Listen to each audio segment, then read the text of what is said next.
우리가 예수를 믿는 이유를 한번 생각해 봅시다. 우리가 교회를 다니고 신앙생활을 계속하는 이유가 무엇인가 한번 생각을 해봅시다. 더 좋은 교회를 다니면 더 좋은 사람이 될 수가 있다. 아주 교양과 품위를 얻을 수 있다. 그런 것이 이유가 될 수 있을까요? 또 교회라는 어떤 소속감을 느낄 어떤 공동체가 필요하다. 그래서 나는 예수를 믿는다. 이것이 우리가 신앙생활을 하는 이유가 될 수 있을까요? 아니면 믿어서 나쁠 것은 없지 않냐? 교회 가서 좋은 말씀 듣고 뭐 예수 믿어서 나쁠 것은 없지 않냐? 또 그렇게 이런 것이 우리가 예수를 믿는 이유가 될 수 있을까요? 본문은 우리가 예수를 믿는 이유에 대해서 말씀을 합니다. 오늘 본문에 우리가 읽은 그 말씀에 특별한 단어가 나왔어요. 우리가 이 보배를 질그릇에 가졌으니, 이 보배라는 단어가 나와 있는데요. 우리가 얻을 수 없는, 우리 노력으로 가질 수 없는, 또 우리 힘으로 성취할 수 없는 어떤 그 보배가 예수 안에 있기 때문에, 그 보배가 있기 때문에 예수를 믿는다. 이것이 이 본문의 설명입니다. 이것이 본문이 우리에게 말씀하는 예수를 믿는 이유입니다. 예수 안에 보배가 있다. 이건 우리가 세상에서 얻을 수 있는 보배가 아니다. 이건 돈 주고 살 수 있는 것도 아니다. 눈에 보이는 것도 아니다.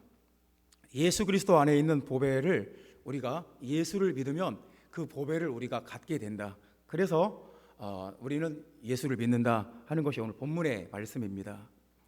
보배는 귀한 것을 말하고 아주 중요한 것을 말하지 않습니까? 보배 그러면 없으면 안 되는 거, 뭐 보배, 보화, 보물 그러는 건데요.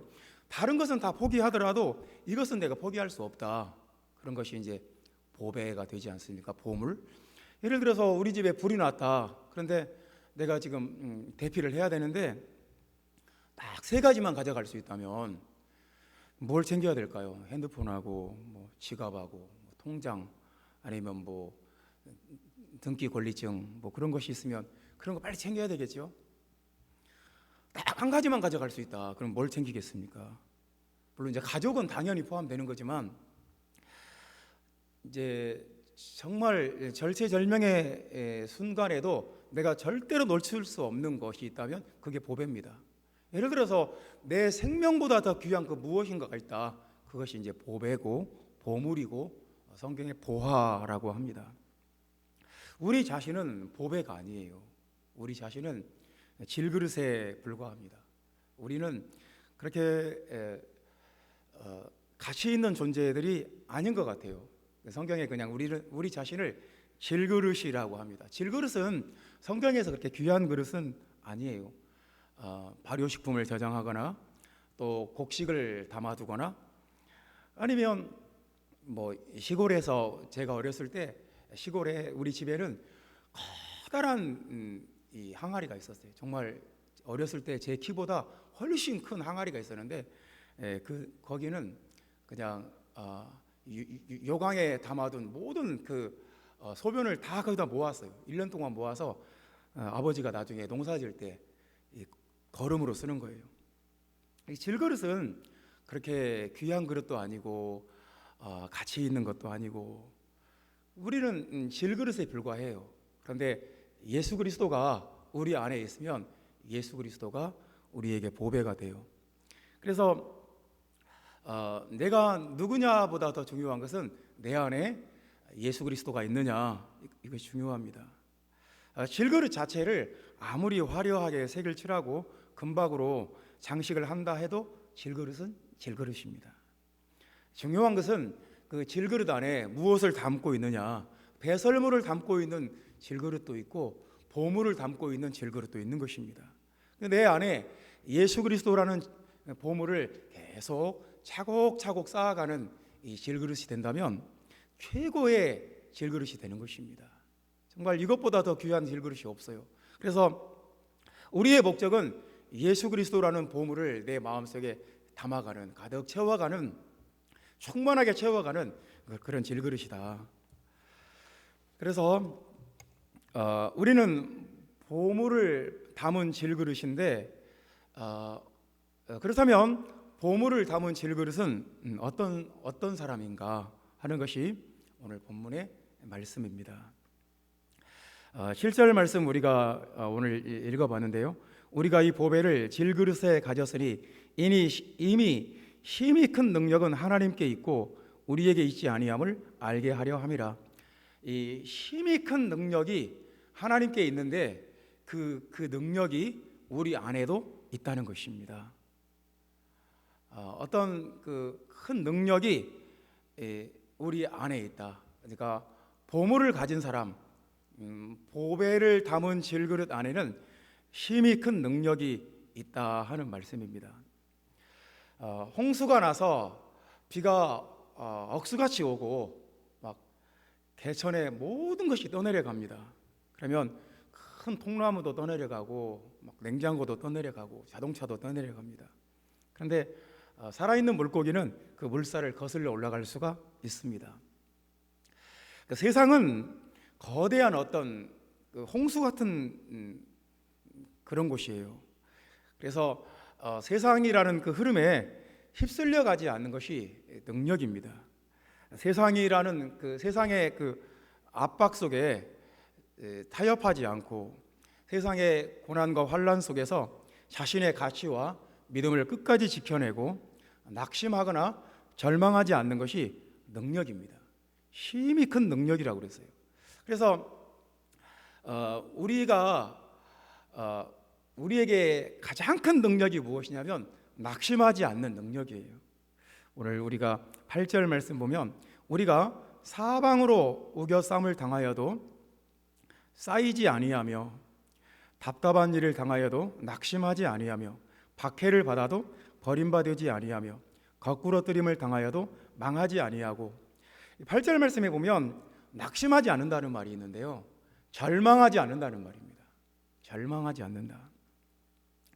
그러니까 어떤 모든 사람이 그 상황에서는 절망할 수밖에 없어요. 어떤 사람도 그 상황에서는 낙심할 수밖에 없어요. 포기할 수밖에 없어요. 그런데 예수 그리스도라는 보배를 가진 사람은 포기하지 않는다는 것입니다. 절망하지 않는다는 거예요. 낙심하지 않는다는 거예요. 어떤 최악의 상황에 와서도 더 이상 이제 소망이 없다. 이 본문에 아주 굉장히 사도 바울이 심각한 표현들을 많이 썼어요. 사방으로 우겨쌈을 당하여도, 우겨쌈이 무엇인지 아십니까? 포도를 가을에 포도를 따서 포도주 틀에 넣어요. 그리고 포도주를 만들기 위해서 거대한 무거운 것으로 그 틀 안에서 밟아서 눌러요. 그러면 포도가 그 안에서 다 으깨져서 터져요. 그래서 포도즙이 막 흘러나와요. 그러니까 우겨 싼다는 말은 포도즙 틀 안에 넣고 그냥 눌러버리는 거예요. 포도가 안 깨질 수가 없어요. 그런데 그래도 쌓이지 않는다는 말이에요. 거기서 터지지 않는다는 거예요. 답답한 일을 당한다는 말은 빠져나갈 틈이 없어요. 완전히 절망적인 상태에 놓였어요. 아무리 봐도 희망이 안 보여요. 이렇게 봐도 희망이 안 보이고 저렇게 봐도 살 길이 안 보이고, 이건 끝났어요. 답답한 일이에요. 정말 이것처럼 답답한 일이 없어요. 절망적인 상황이에요. 그런데도 그 상황에서도 절망하지 않는다. 참 희한하죠. 그리고 박해를 받아도 버림받지 않는다. 박해를 받는다는 말은 쫓아다닌다는 말이에요. 쫓아다니면서 막 괴롭혀요. 계속 쫓아오면서 고통을 줘요. 가장 아픈 곳을 건드려요. 그래도 버림받지 않는다. 그리고 거꾸러뜨림을 당하여도 망하지 않는다. 이 거꾸러뜨린다는 말은 완전히 망하게 한다는 말입니다. 완전히 그냥 망하게 해버린다는 거예요. 세상이 핍박을 한다는 말입니다. 그래도 망하지 않는다. 세상은 생각보다 두렵고 어렵고 위험한 것입니다. 그런데 이런 모든 것 속에서도 절망하지 않고 낙심하지 않고 포기하지 않고 살아날 수 있는 능력이 우리 안에 있다는 거예요. 힘이 큰 능력이 우리 안에 있다고 사도 바울은 자신의 체험을 통해서 말씀을 합니다. 왜 그럴까요? 왜 포기를 하지 않는 것일까요? 왜 모든 사람들이 절망할 수밖에 없고 낙심할 수밖에 없는 그 상황에서 그렇게 하지 않는 것일까요? 우리가 가진 보배는 눈에 보이는 것이 아니에요. 그래서 우리 마음속에 우리 질그릇 안에 있는 보배는 눈에 보이는 것이 아니에요. 그래서 빼앗아갈 수도 없고 망하게 할 수도 없고 넘어뜨릴 수도 없고 우겨쌀 수도 없고 박해할 수도 없고 거꾸로 뜨릴 수가 없어요. 우리 안에 있는 보배는 눈에 보이는 것이 아니에요. 그래요. 우리 눈에 보이는 어떤 것은 빼앗아갈 수도 있고 넘어뜨릴 수도 있고 절망적인 상황으로 몰아갈 수도 있어요. 하지만 우리 마음속에 그 보이지 않는 보배 예수 그리스도를 빼앗아갈 수는 없어요. 그 세상은 우리를 절망하게 할 수도 있고 넘어뜨릴 수도 있고 거꾸로 뜨릴 수도 있고 박해할 수도 있고 우겨 쌀 수도 있고 심지어 망하게 할 수도 있어요. 그런데 우리 안에 있는 보배는 그런 것이 아니에요. 눈에 보이는 보배가 아니에요. 유대인들이 2000년 동안 전 세계에 흩어져 살면서 이 디아스포라 유대인들이 많은 환난과 핍박을 받았습니다. 유대인들은 어디 가든지 핍박을 받기 때문에 굉장히 부지런하고 열심히 노력하고, 그래서 유대인들이 처음에는 빈털터리로 그 나라에 그 민족 가운데 들어오지만 조금 지나면 유대인들이 가장 땅을 차지하고 부자가 되고 그러는 거예요. 그러니까 자기 나라에 들어온 이민족들이 부자로 잘 사니까 얼마나 꼴보기가 싫었겠어요. 그래서 유대인들이 와서 자리 잡고 땅을 사고 또 재산을 얻고 이렇게 커지면 그 나라가 반드시 핍박을 해요. 그래서 재산을 몰수해버리고 유대인들을 핍박을 주고 고통을 줘요. 그래서 유대인들이 디아스포라 2000년 역사 속에서 배운 그 교훈이 있어요. 뭐냐면 다른 사람들이 빼앗아갈 수 없는 보물을 갖자. 다른 사람들이 우리의 금과 우리의 땅과 우리의 은과 우리의 보석을 빼앗아갈 수는 있다. 하지만 사람들이 절대로 빼앗아갈 수 없는 그 보물을 그것을 우리는 소유하자. 그게 뭐였냐면 우리 머릿속에 들어있는 지식과 지혜는 절대로 빼앗아갈 수 없다. 그래서 우리는 지식과 지혜를 우리 머릿속에 많이 축적해 놓자. 그러면 그 지혜와 지식은 절대로 빼앗아갈 수 없다. 그걸 가지고 어디든지 가서 또 다시 새로 시작할 수 있다. 그런 교훈을 얻었어요. 유대인들은 그래서 지혜와 지식은 절대로 빼앗아갈 수 없다. 이건 누구에게도 빼앗기지 않는다. 어떤 절망적인 상태에서도 지혜와 지식이 있으면 우리는 살아날 수 있다. 그래서 탈무드를 공부하고 어떤 지혜와 지식을 추구해 나갔는데 그 결과적으로 유대인들은 교수, 의사, 변호사, 은행, 금융, 보험, 정치, 언론, 영화, 이 지혜와 지식으로 할 수밖에 없는 이런 일에서 두각을 나타내는 거예요.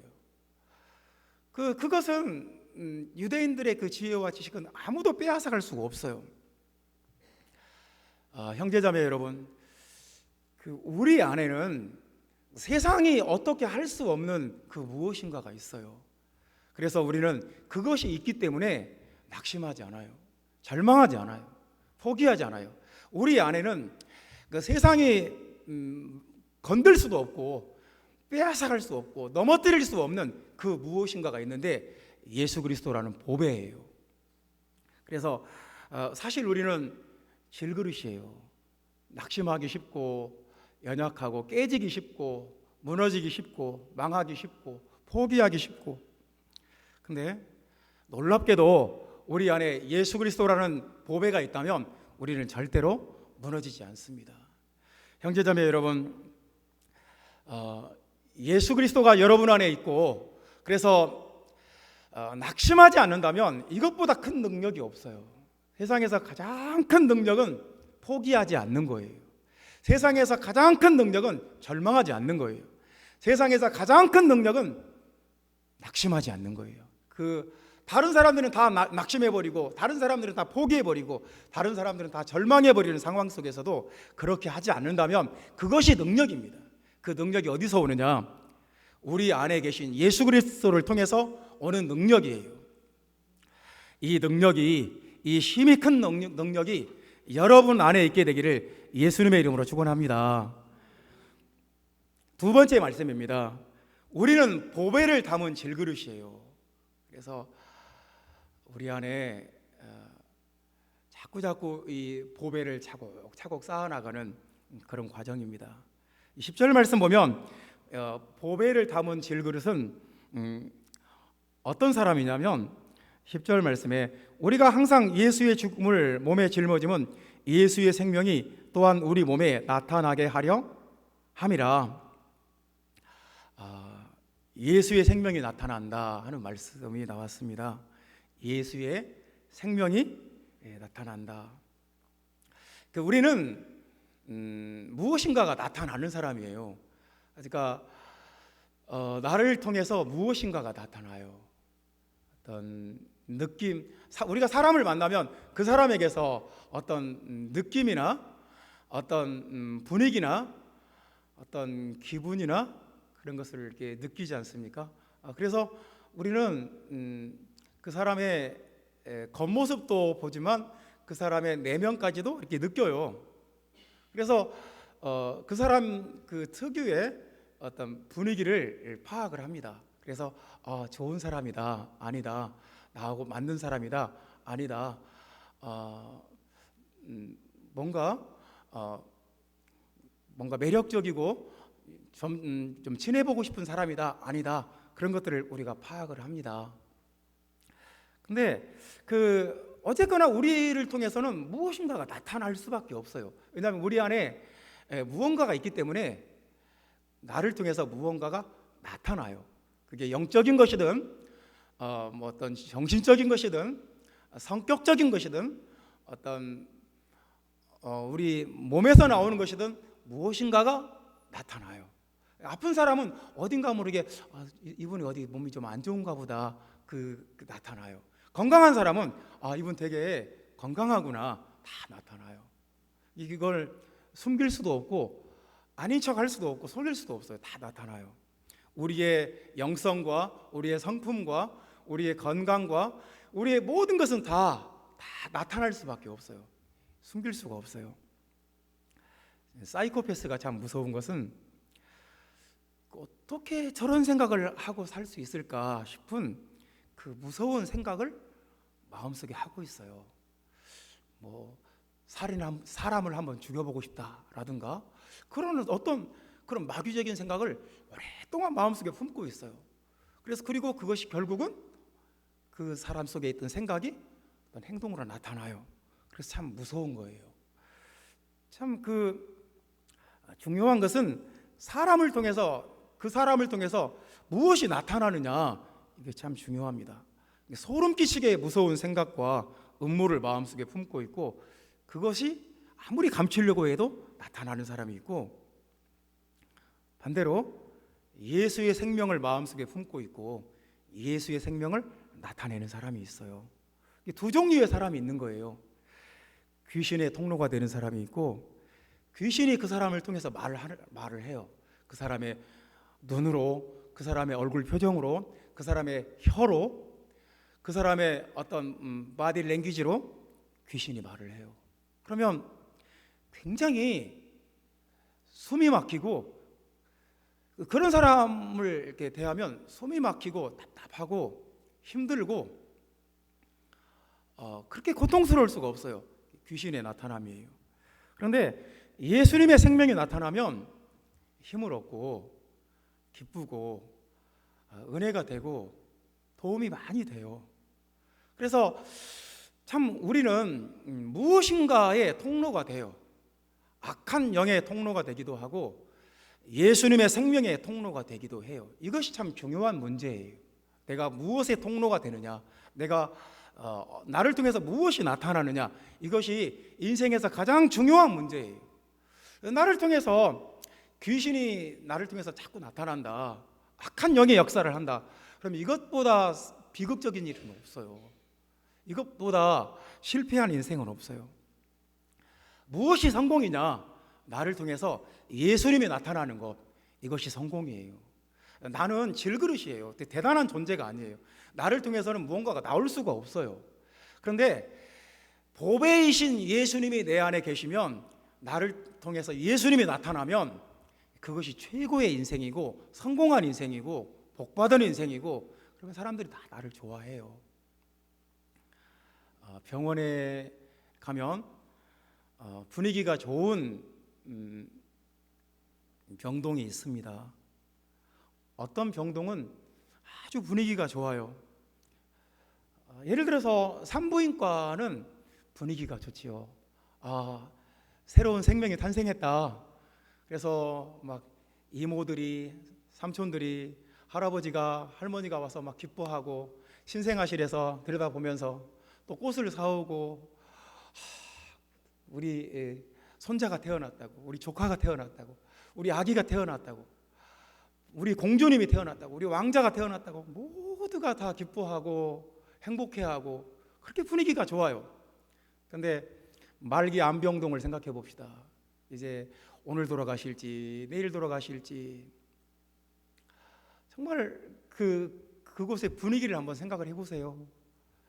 얼마나 답답하고 눈물만 나오고 슬프고, 이제 여기서 우리 아버지랑 영원히 이별하는구나. 그럼 뭐 말기암 병동이라든가 호스피스 병동이라든가 분위기가 어떻겠어요? 분위기가 정말 힘들고, 그런 곳에 있으면 마음이 답답하고 우울해지고 슬프겠지요.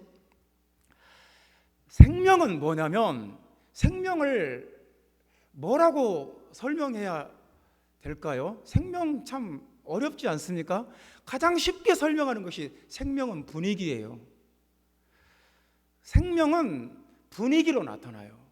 그래서 내 안에, 그러니까 새로운 생명이 태어나면 다 기뻐해요. 다 좋아해요. 생명이 역사하면 축하하고 기뻐하고, 그렇게 좋을 수가 없어요.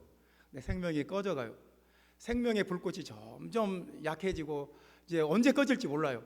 그러면 슬프고 답답한 거예요. 생명은 분위기예요. 여러분 안에 예수님의 생명이 가득 차면 좋은 분위기가 있어요. 예수님의 생명이 여러분의 가정 안에 있으면 가정의 분위기가 좋아져요. 예수님의 생명이 교회 안에 있으면 교회 분위기가 참 좋아져요. 분위기가 중요해요. 교회가 사람이 많이 모였는데 시무룩하고 서로 냉랭하고 서로 썰렁하고 답답하고 한숨만 나온다, 예수님의 생명이 없는 거예요. 교회 안에 눈에 보이는 것보다 눈에 보이지 않는 것이 더 중요해요. 오늘 본문에도 그렇게 말씀을 해요. 우리가 주목하는 것은 보이는 것이 아니요 보이지 않는 것이니, 보이는 것은 잠깐이요 보이지 않는 것은 영원함이니라. 그래서 진짜 보배는 뭐냐면 생명이에요. 눈에 보이지 않는 생명. 그 생명은 우리가 분위기로 느껴요. 예수님의 생명이 나타나면 의와 평강과 희락이 있어요. 의는 뭐냐면 공평한 거예요. 누구 한 사람이라도 억울하거나 누구 한 사람이라도 뭐 손해보거나 눈치 보거나 그런 게 없어요. 의가 없으면 뭔가 힘 있는 사람들이 마음대로 해버리고 힘없는 사람은 항상 당해야 되고, 그런 기형적인 분위기가 생겨요. 예수님의 생명이 있는 곳에는 평강이 있어요. 그냥 마음이 상하게 편안해요. 마음이 평안하고 기뻐요. 근데 예수님의 생명이 없으면 골치 아프고 신경이 예민해지고 좀 막 답답하고, 이게 왜 저럴까, 왜 이렇게 마음이 힘들까, 자꾸 막 신경 쓰이는 것들이 있어요. 답답하고 마음이 항상 편하지를 않아요. 주일을 예배 끝나고 나면 막 마음이 힘들어요. 왜 그럴까요? 평강이 없으면 그래요. 평강은 마음속에 있는 평안함이에요. 그 샬롬이에요. 그래서 예수님의 생명이 있는 곳에는 평강의 분위기가 있어요. 이상하게 그냥 마음이 편해요. 편안하고 좋아요. 근데 이 평강의 분위기를 막 깨버린다. 그리고 굉장히 뭔가 보이지 않게, 눈에 보이는 것은 참 평안한데 보이지 않는 곳에서 살벌한 분위기가 있다. 예수님의 생명이 없는 거예요. 예수님의 생명이 나타나는 곳에는 희락이 있어요. 사람들이 자주 웃어요. 자주 웃고 기뻐하고 마음이 좋아요. 그러니까 우리가 세상에서 추구해야 될 가치가 무엇이냐면 좋은 분위기예요. 좋은 분위기. 내가 막 대궐 같은 집을 지어놓고 아주 궁전 같은 집을 막 저 푸른 초원위에다 지어놓고 날마다 막 갈비를 먹고 살아요. 근데 거기서 가족들하고 매일 싸워요. 그럼 무슨 의미가 있어요? 그러니까 좋은 집과 좋은 자동차와 좋은 그 모든 것들을 다 갖춰 놓아도 분위기가 나쁘면 그것은 지옥이 되어버려요. 분위기가 제일 중요해요. 분위기처럼 좋은 것이 없어요. 그냥 채소만 먹고 살아도 분위기가 좋아야 돼요. 분위기는 생명이에요. 예수님의 생명이 역사하면 그곳에는 참 분위기가 좋아져요. 우리에게서 무엇이 나타나고 있는가? 내 안에 예수님의 생명이 가득하면 예수님의 생명이 나타나고요. 예수님의 생명 대신 다른 것이 가득하면 다른 것이 나타나요. 그래서 우리가 보배를 담은 질그릇이라면 우리의 보배는 뭐냐면 내 안에 가득 차 있는 예수님의 생명이에요. 우리가 놓치지 말아야 될 것이 무엇이냐면 내 안에 가득 차 있는 예수님의 생명이에요. 우리가 추구해야 되는 것은 이곳에 사람이 가득 차면 좋겠다. 그래요. 우리가 교회를 크게 지면 좋겠다. 맞아요. 좋아요. 근데 그보다 더 우리에게 중요한 것은 보이는 것이 아니에요. 보이지 않는 것이에요. 예수님의 생명을 우리는 추구해요. 예수님의 생명이 우리의 보배고 눈에 보이지 않는 보배고 이것이 여러분 안에 가득하게 되기를 예수님의 이름으로 축원합니다. 세 번째 말씀입니다. 우리는 보배를 담은 질그릇이에요. 우리의 보배가 무엇이냐? 우리의 보배가 무엇이냐? 16절 말씀 다 같이 읽어봅시다. 그러므로 우리가 낙심하지 아니하노니 우리의 겉사람은 낡아지나 우리의 속사람은 날로 새로워지도다. 속사람이 새로워지는 것이 보배다 하는 말씀입니다. 속사람이 새로워지는 것. 이게 봄에 새싹이 나고 나무에 새순이 돋고 또 노란 꽃이 피고 또 하얗게 아카시아 꽃이 피고 그러면 모든 사람들이 좋아해요. 그리고 그 자연 만물에 대한 경이로움을 느낍니다. 그런데 수많은 사람들이 봄에는 시를 쓰고 수필을 쓰고 글을 써요. 근데 그 공통된 내용이 뭐냐면 이런 거예요. 저 고목나무는 새순이 돋고 새로운 꽃을 피우고 그러는데 왜 나는 그러지 않는가? 왜 나는 한 살 한 살 나이를 먹고 점점 더 늙어가기만 하고 이렇게 새로워지질 않는가? 거기에 대한 아쉬움과 거기에 대한 탄식이 어떤 시와 수필과 글 속에 많이 나타나요. 그러니까 모든 사람들이 그걸 느끼는 거예요. 저 꽃은 해마다 꽃이 새로 피고 새싹이 나고 가지에서 새순이 돋고 그 실록의 그 찬란함은 무슨 자체의 발광이에요. 실록의 숲속에 들어가서 그 실록의 찬란함을 보면 감동하지 않을 수가 없어요. 저도 산에 가서 4월 말이나 5월 초에 실록이 활짝 이렇게 한창일 때 사진으로 찍어와요. 근데 이상하게 아무리 해상도 좋은 카메라로 찍어도 실제로 봤을 때와 사진으로 찍었을 때는 전혀 다르더라고요. 그러니까 사진으로 찍어오면 실망하게 돼요. 이게 아니었는데, 내가 실제로 봤을 때는 이런 찬란함이 아니었는데, 그 찬란함이 그 사진 속에 다 담아있지를 못해요.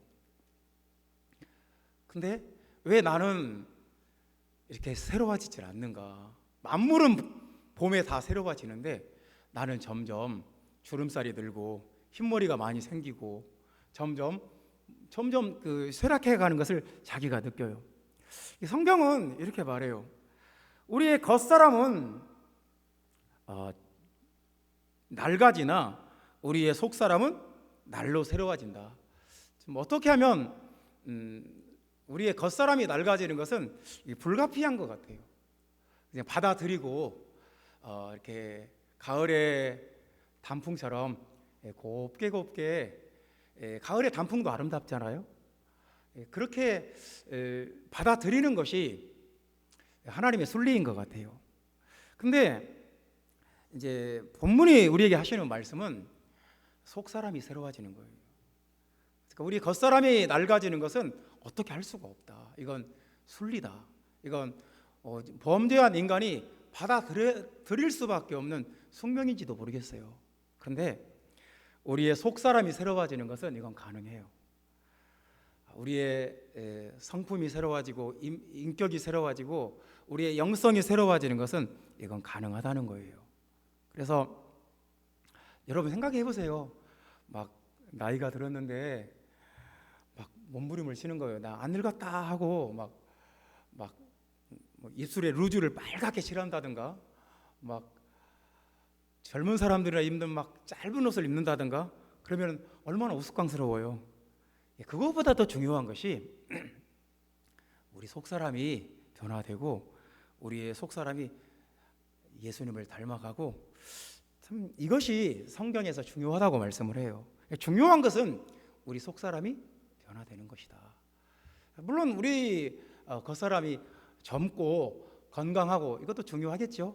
근데 정말 중요한 것은 우리 속사람이 변화되는 것이다. 그래서 그 가장 큰 비극은 인생의 가장 큰 비극은 뭐냐면 속사람이 변화가 없는 거예요. 그냥 나이만 먹는 거예요. 성경은 이런 것을 세월을 허비한다고 그랬어요. 그러니까 돈을 낭비하는 것도 죄인데 더 큰 죄는 뭐냐면 세월을 낭비하는 거예요. 어떤 것이 세월을 낭비하는 거냐면 변하지 않는 거예요. 성경은 자꾸 새 사람이 되라고 말씀하는데, 하나님의 의와 진리의 거룩함으로 지으심을 받은 새 사람을 입으라, 새 사람이 되라, 변화되라 이렇게 말씀하는데, 세월은 10년이 흘러도 20년이 흘러도 전혀 변하지 않는 거예요. 이것처럼 인생에 큰 비극이 없어요. 우리가 하나님께서 우리에게 더 살게 하시는 이유, 우리에게 세상에서 살게 하시는 이유는 변화하라고, 새 사람이 되라고, 바뀌라고 살게 하시는 거죠. 더 주님을 닮아가라고 우리에게 살 수 있는 시간을 주시는 거죠. 두 종류의 사람이 있어요. 자신의 본성과 자신의 고정관념과 매너리즘에 빠져서 전혀 변하지 않는 사람이 있어요. 이 사람은 굉장히 완고해져요. 굉장히 고집센 사람이 되고 완고해지고 아주 그 강팍한 사람이 되고 굳어져요. 사람이 죽으면 딱 굳어져서 아무것도 알지도 못하고 느끼지도 못하고, 사람의 시체를 만져보면 통나무 만지는 느낌이 든대요. 그렇게 차갑고 그렇게 딱딱하고, 그렇게 딱딱할 수가 없대요. 사람이 영적으로 죽으면 딱딱해져요. 근데 계속해서 새로운 것을 배우고 새로운 것을 깨닫고 이렇게 변화해가는 사람이 있어요. 그러니까 사람이 변화된다는 것은 그냥 변화되지 않아요. 내가 오늘부터 변화되어야지 마음 먹는다고 변화되는 게 아니에요. 내가 오늘부터 새 사람 돼야지 마음 먹는다고 새 사람 되는 것도 아니에요. 사람은 무엇이 있을 때 변화되냐면 지식이 있을 때 변화돼요. 내가 이걸 몰랐구나.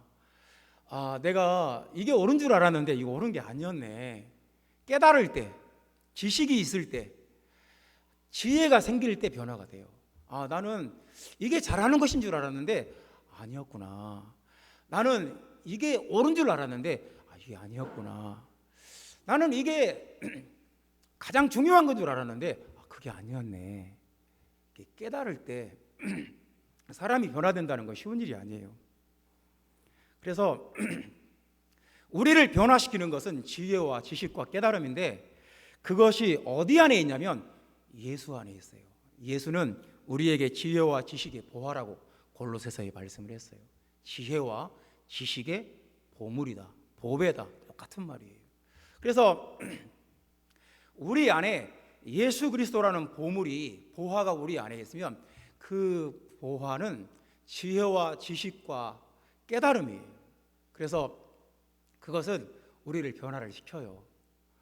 그러니까 지혜와 지식과 깨달음이 생기면 내가 이렇게 몰랐구나, 내가 이걸 생각을 못했구나, 내가 좀 틀렸구나, 내가 잘못했구나, 내가 이걸 생각을 못했구나, 자꾸 알게 돼요. 나는 이게 절대적으로 옳은 줄 알았는데 내가 정반대로 알고 있었구나. 자꾸 깨달아져요. 그러면 그 사람이 그때 변화돼요. 내가 틀렸구나, 내가 몰랐구나, 내가 잘못했구나, 내가 실수했구나, 내가 경솔했구나, 내가 생각이 짧았구나. 그 순간이 변화되는 순간이에요. 근데 그게 가능하려면 지식이 있어야 돼요. 깨달음이 있어야 돼요. 그 지식과 지혜와 깨달음이 없으면 사람은 굉장히 완고해져요.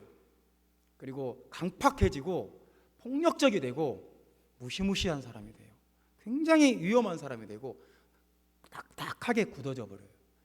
성경은 이런 사람이 굉장히 위험하다고 말해요. 예수님의 생명이 없다고 말해요. 우리는 보배를 가진 질그릇이에요. 무엇이 보배냐? 지혜와 지식과 깨달음의 예수. 지혜와 지식과 깨달음을 주시는 예수가 우리의 보배예요. 우리의 보배는 눈에 보이는 게 아니에요. 누가 빼앗아갈 수 있는 것도 아니에요. 우리를 그래서 그런 지혜와 지식과 깨달음의 보배가 우리 안에 있으면 우리를 넘어뜨릴 수가 없어요. 우리를 거꾸로 뜨릴 수도 없고 망하게 할 수도 없고 절망하게 할 수도 없고 우겨 쌀 수도 없어요. 그렇게 그 세상이 우리 함부로 할 수 없는 존재가 돼요. 형제자매 여러분, 보배를 가진 질그릇입니다. 보배를 가진 질그릇은 낙심하지 않습니다. 절망하지 않습니다. 포기하지 않습니다. 보배를 가진 질그릇을 통해서 예수님의 생명이 나타납니다. 보배를 가진 질그릇, 속사람의 변화가 일어납니다. 예수님이 우리의 보배가 되신 예수 그리스도가 여러분이라는 질그릇 안에 차고 넘치게 되시기를 예수님의 이름으로 축원합니다. 기도하겠습니다.